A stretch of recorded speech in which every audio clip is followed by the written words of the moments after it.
Hey, it's your girl, Tonia Members, your favorite broker.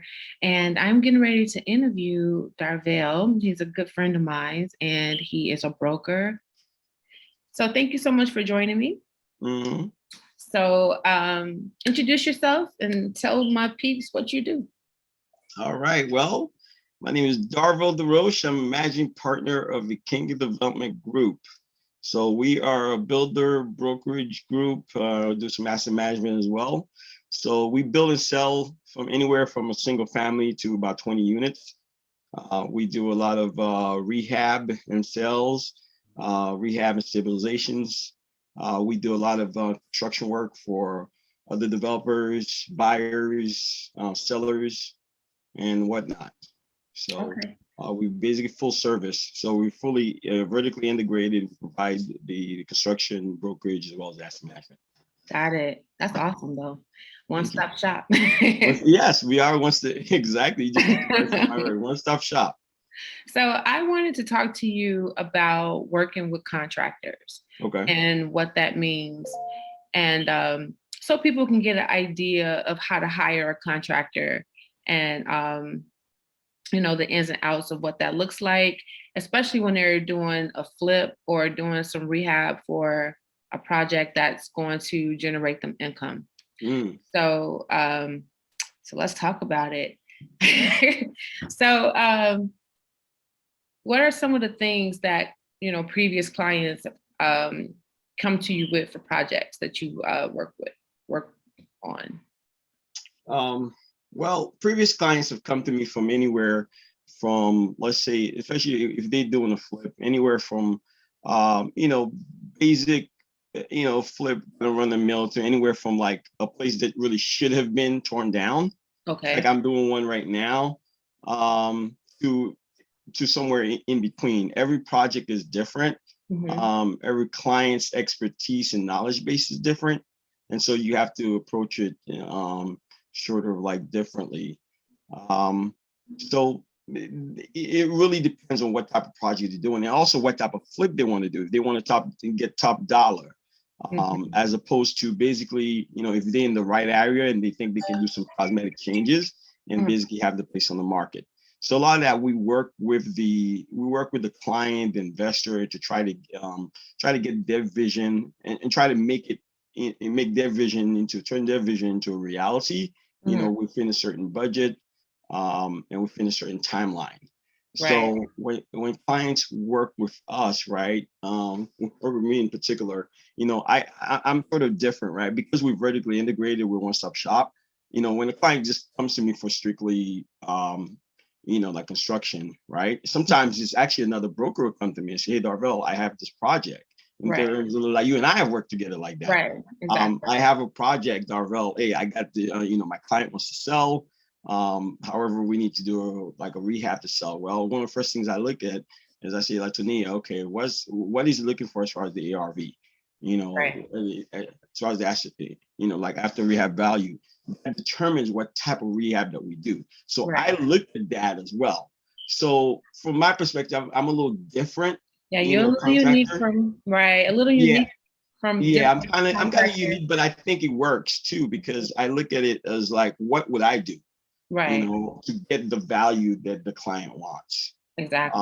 And so a lot of this is what the end result will be. So I just don't quote you, like, for example, I have this young lady that I'm working with. She's done some investments before, so I'm doing some kind of like building self for her. But this particular project, she came to me with, "Oh, I have this construction inside of it. Can you do that?" I'm working with the listing broker to sell it. I said, "Oh yeah, fine. I don't have a problem with that." I go over there and I look at the project. I say, "Well, you know what? This doesn't have X, Y, and Z. Well, you need a garage, to be honest with you, for you to Mhm. get this top dollar. I know it's not within the scope of work, but I would suggest you do that." Right. And kind of so on and so forth, give her an idea of um, how she could maximize the project, Right. because that's what I'm really big on, maximizing, Mhm. everyone's return on the project. Because at the end of the day, the project, I look at myself sort of like as, you know, yes, I'm it's, you're doing it for someone that is an owner, but I look at the project as Darvel's project as far as it the type of work that I want to do, the type Right. of asset that I want to put out there. I see. So that's the kind of very important. So we have a certain way that we do things. So we don't really cut corners all that much. We try to stay within budget and try to give the customer best price. But there's just certain things that I don't do because that doesn't fit within sort of my rehab motif or my sort of how we do things. But we Right. work with the client to really get them a good budget. So I'm sorry, go ahead. Well, let me ask you this. So let's say we have a newbie who Mhm. wants to put their investor head on and they're looking at you as a contractor. Mhm. Like, what is that conversation going to look like? Um, I have let's just say it's me. I have a building that I have. It's a 2-flat. It Mhm. needs to be gut rehab, top from bottom. Mhm. Um, I want 3 bedrooms Mhm. on the second floor, and I want to duplex the first floor to the basement. Mhm. Okay. Go. So what does that conversation? Well, first and foremost, conversation starts with me learning, getting to know what your vision is, Okay. because it is, we are in a client service business. It has to be your vision. It has to be also what you can afford. That's very important, right? Right. We can't have $1 million vision, but then the budget is $500,000. I can't. Yeah, So I do can't you turn water recommend into. so do you recommend them to already have a budget before they approach you? Or do you come out and give them estimates on what this will cost to get it done? Um, I recommend. Well, they don't really create but I recommend that they work with their realtor, or if that realtor is me, to kind of come up with what the after rehab value is, what the current value is, and Mhm. figure out, what their profit line has to be I to see. determine what the project is. Because Okay. it's very important. You have to understand, what the exit strategy is. What you want to make out of the project. So if you have a place that you bought for 100 and that you think the end value is going to be 250, right? Mhm. And then you think the rehab is going to be 75 or whatever it is, 80. Well, that means that I have about eighty And it's thousand dollars or 180. whatever it is, Right. like for the budget. Right. So you kind of have to work along what your vision is and what the after repair value is going to be if it's a flip scenario. Okay. That's how it works. We start off from, it's all about economics. We start off from the beginning acquisition price, what the end value is going to be, and then try to figure out how do we get from the acquisition price and the rehab to the end value that you want, and that really determines the rehab. Okay, does that make sense? Yes, that probably makes sense to me, of course. But what I'm trying to understand, or what I want this audience to understand, is the whole process of selecting a Oh, okay. contractor on how to, bring that project to life. And I get the whole ARV, after repair value scenario. That is important. Mhm. But let's just say that this person is only coming to you as a contractor, and I know you do Right. other things, but just hiring you on as the Mhm. developer. Okay. Well, you have to meet with the person. You have to feel comfortable with the person, right? Right. That's the first thing, whether we can work together. And you have to get referrals for that general contractor. I've seen a lot of people get burned by folks that, quote unquote, came in with the lowest price Right. and then they nickel and dime them. Mhm. Or they don't show up or they really leave the site. So, a general contractor with a solid history and reputation is very important. So you have to do your due diligence. I think that's the first. So that means consult with other people who may have worked with a general contractor. Actually, ask for some references. Mhm. I think that's important. I typically we do like 2 or 3K rehabs. I have to come up with three references within a particular period of time. And Mhm. we're able to do that because like we've done that type of work. So Right. the vetting process is very important.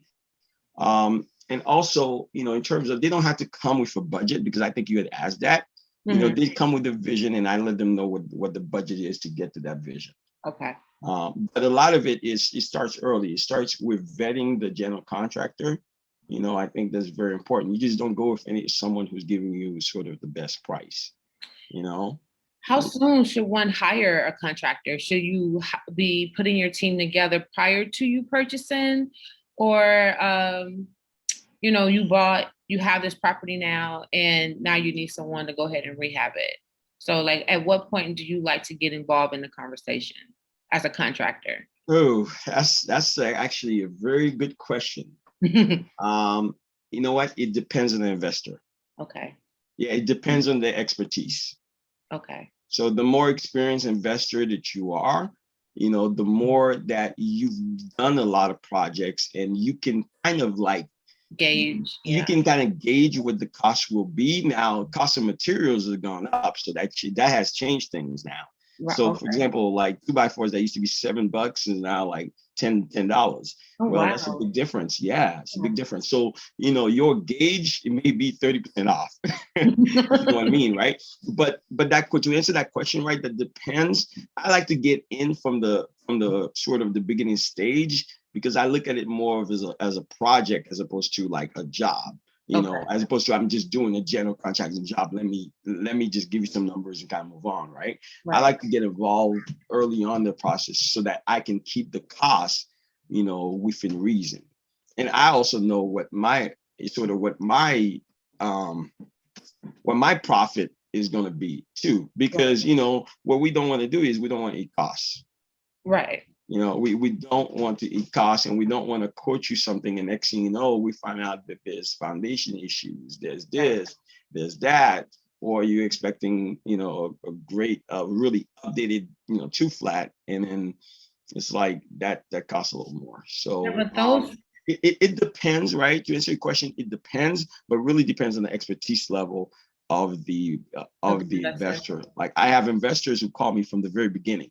Hey, Darvel, even from before they put in the contract, right? Right. Now, not all of us like to drive around and go to a bunch of places, right? I had that experience. Yeah, I mean, we don't. I like, I just had this today, right?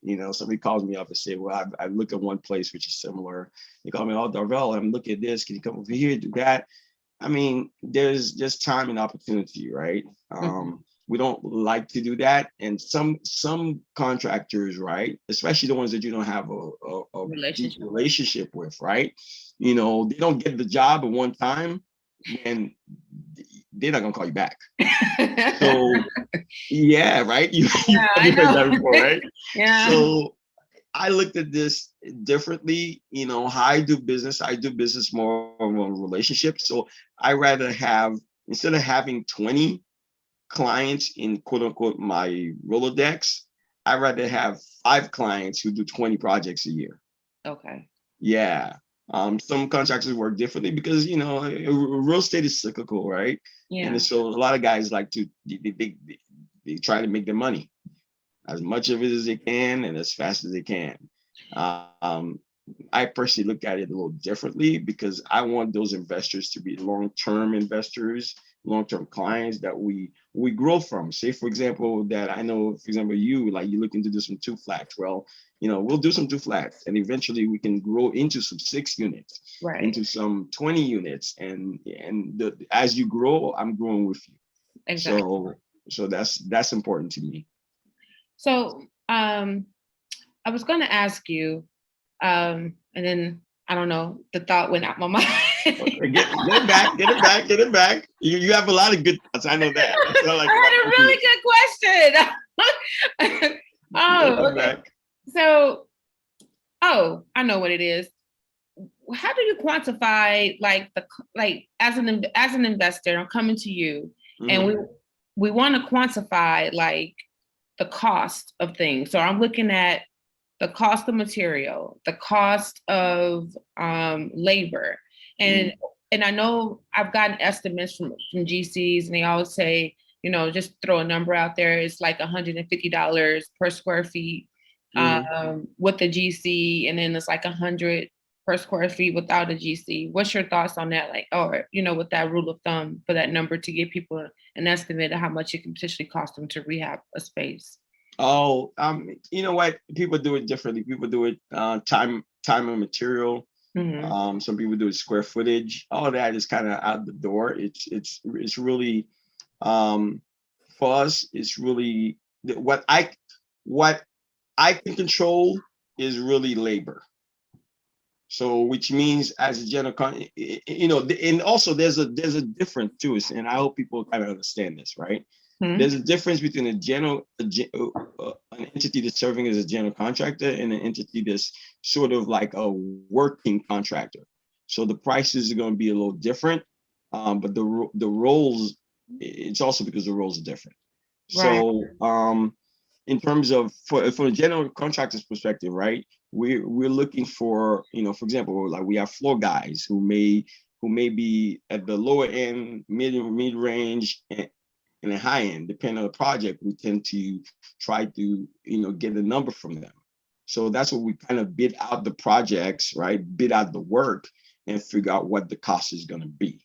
Right. So that's how you determine. So that's why no project is ever. I can tell you something's going. Oh, to rehab a 2-flat is going to be like $50,000 a unit, right? Because it depends. So that 2-flat may not need a lot of drywall work, and that costs money. That the 2-flat, we can go over the existing tile, in one place, whereas the other one we got the entire flooring. So a lot of this depends on the how much actual you can salvage. Yeah, how much? Yeah, what you can salvage, what you can, because at the end of the day, right? I don't think anyone, especially as a general contractor, like we have subs, right? So I'm not trying to price myself out of a job by just going, exponentially higher than the other sub. Right. So I'm not trying to do that.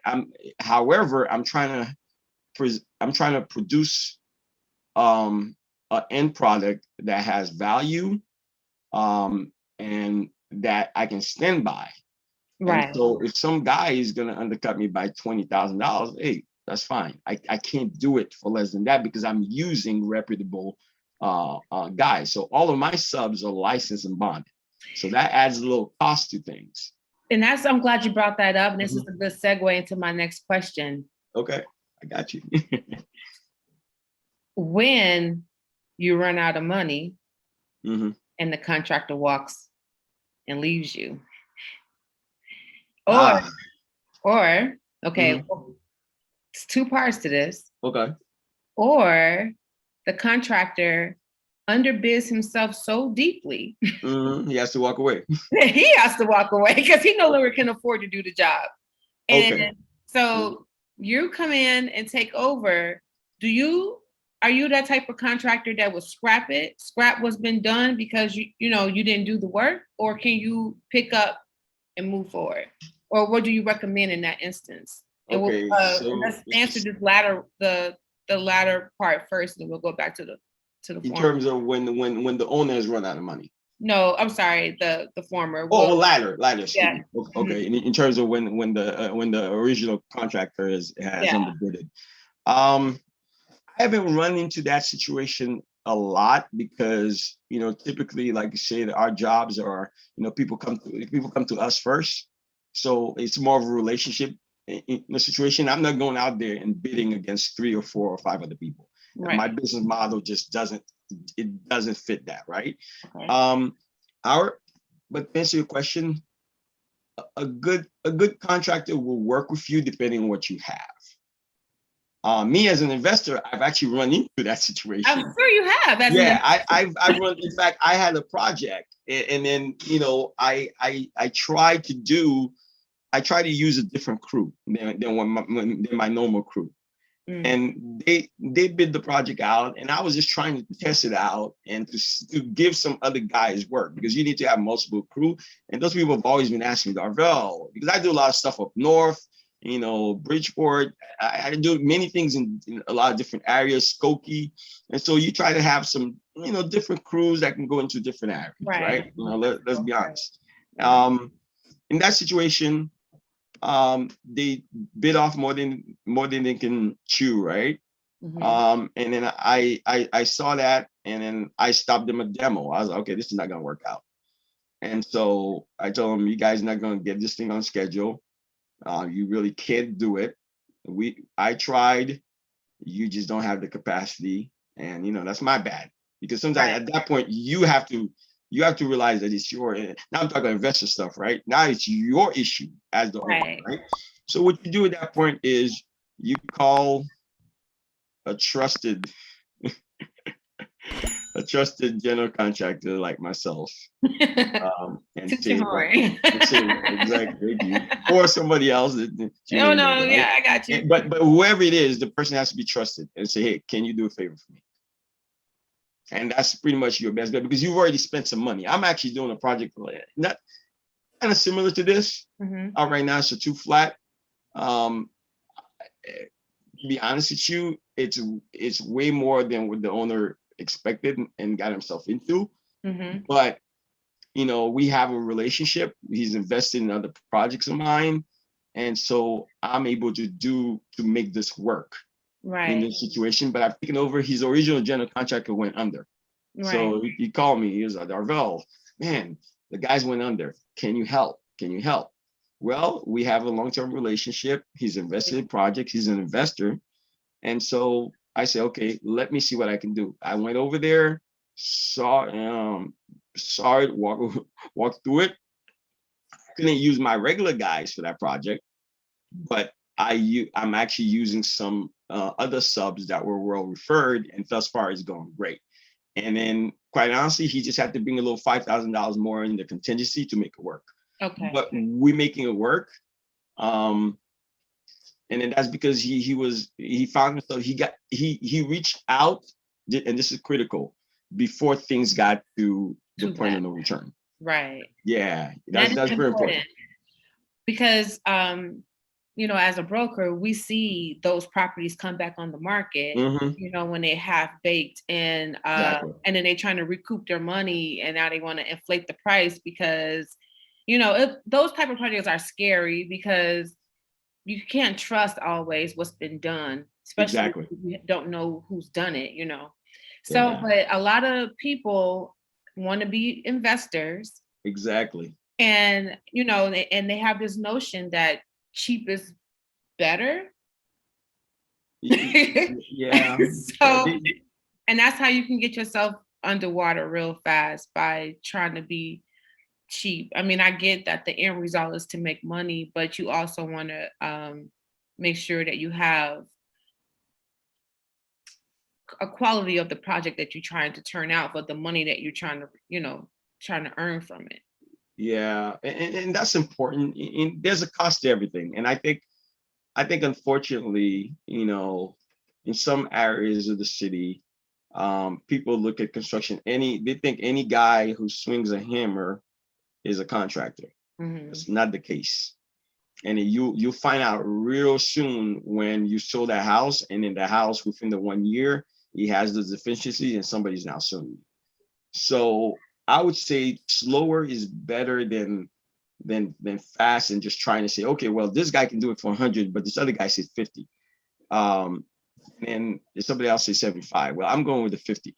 Well, guess what? There's one number is completely wrong here. And so you kind of have to determine that.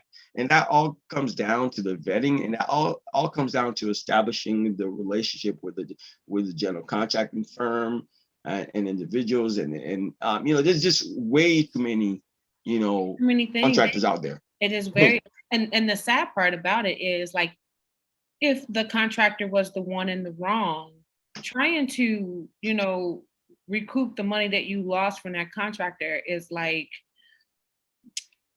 forget about it. You know what I mean? Like, you can try to sue. I had a client that I referred, a contractor that I worked with many times, and for some reason he decided to not work well with this person. Okay. And he stopped in the middle of the job. And he the work that he did, he left it incomplete. And not only that, it was some stuff that he did poorly. So I felt bad, because this was a referral. And you feel personally responsible when you refer someone, and it doesn't go well. And she tried to sue, and it's an operative word, meaning try. So You can't be the dead horse. I mean, Exactly. what is the term? You can't whatever. Yeah. So, I mean, like I really just want consumers or people who are going to be watching this video to Mhm. just really think things through before they jump out and start spending this very expensive amount of money Absolutely. to do something, because it's not cheap. And just because your dad or your uncle, Oh, you know those. know how to screw a light bulb in, don't make them an electrician, because there's all these trades that um, come into play in doing this, and they all have their associated costs. And so the GC is a very important element, because he's the wrangler, and your GC can make or break your project. Of course, you know that, you being one. So like, Yeah. Well, what people try to do, unfortunately, they like I said, right? Remember how we started the conversation? I said, you know, there's a difference between a general contractor and a contractor, exactly. and the guy who can do certain things, like a carpenter, right? Your carpentry crew is the one who's the first in and last one out, because they're doing like the rough carpentry, doing some demo, they're doing the finishing work, right? Right. Well, I have like my master carpenter, who was union trained, was in the both painters union and the carpentry union, right? He does not GC jobs. He does not.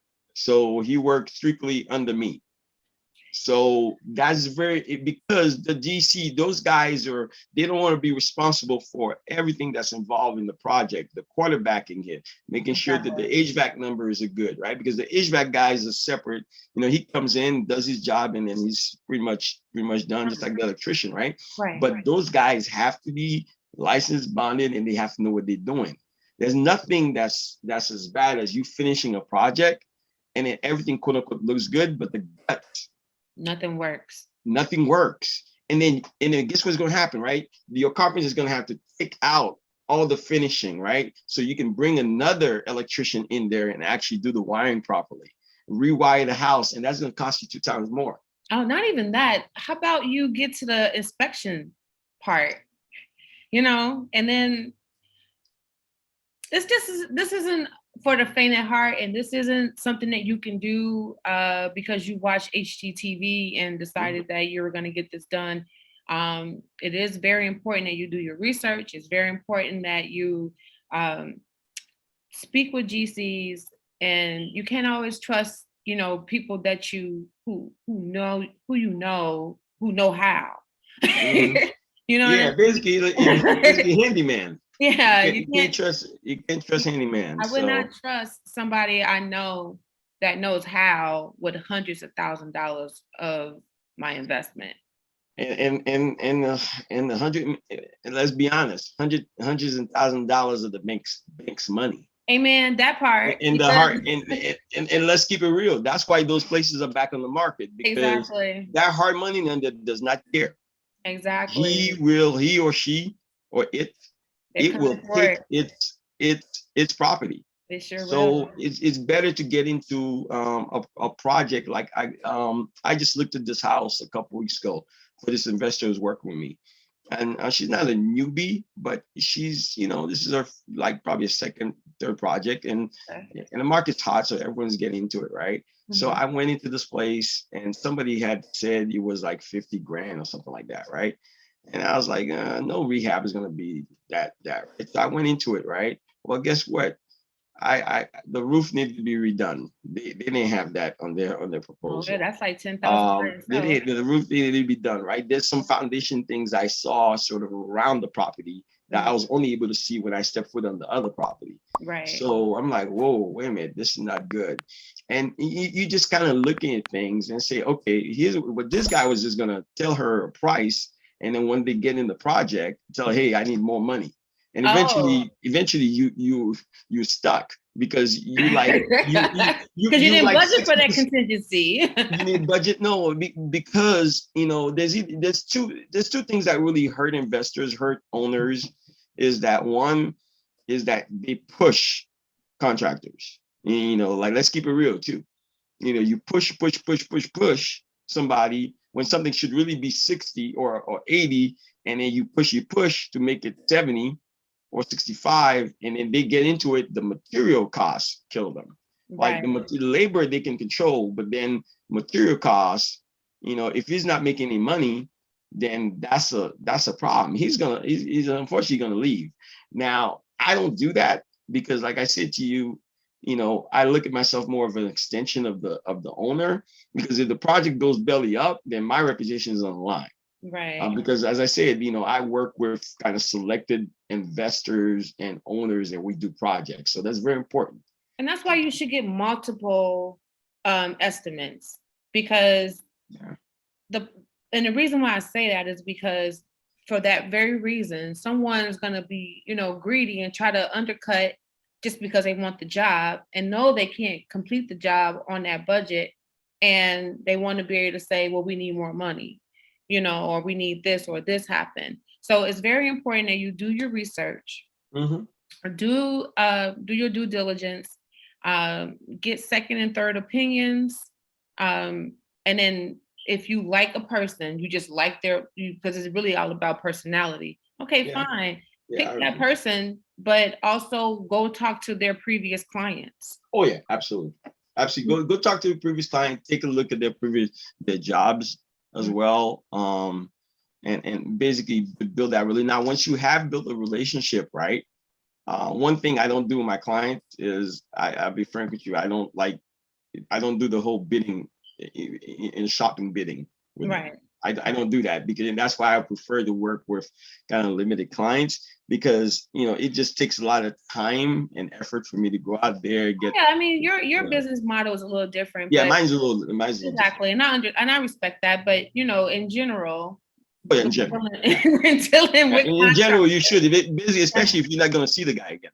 Exactly. You know? So that's very important for you to bid it out. And if something just doesn't seem right to you, you kind of have to get second opinions, and also work with somebody like you, you know, who knows, who's done 2-3 of these people, or who's done 2 or 3 of these projects or more, and who've worked with reputable general contractors, and say, hey, this is a guy I would use. You know, this guy does this. You know, like we were just talking about somebody that you used to use in the past, and you know, something didn't happen well. So, you know, I think it's really, you know, working with your brokers, working with people who are able to advise you and put you in contact with good people. And then you can kind of move on from there. And the vetting is important. Like the bank asked me for 3 references. If a client asks me for 3 references right now, I have no problems providing that. Some people may. That's what's important. That's what's important. But Mr. Darvel, I really appreciate you taking your time, showing that dazzling smile to my audience. Thank you. I appreciate you having me, and I hope they learn a lot, and hope they call you, and then you call me, or call me. They can call you too. So shout out your company so they get your info. Yeah. My company's name is Ikenga Development Group. I'm Darvel Desroches, the managing partner. You can reach me at number is 217-390-9056. I have an email that somebody has termed this long. So whoa. It's long. So it'll be in the description box, all his contact details. Yep. Tonia will put it in the description box. Okay. So hope to hear from you guys. Good luck with the investing. It's a good time to be in the real estate game right now. And choose wisely. And I know you guys will do well. Okay. Thank you, sir. Thank you. Talk to you soon. Bye. All right. Bye-bye.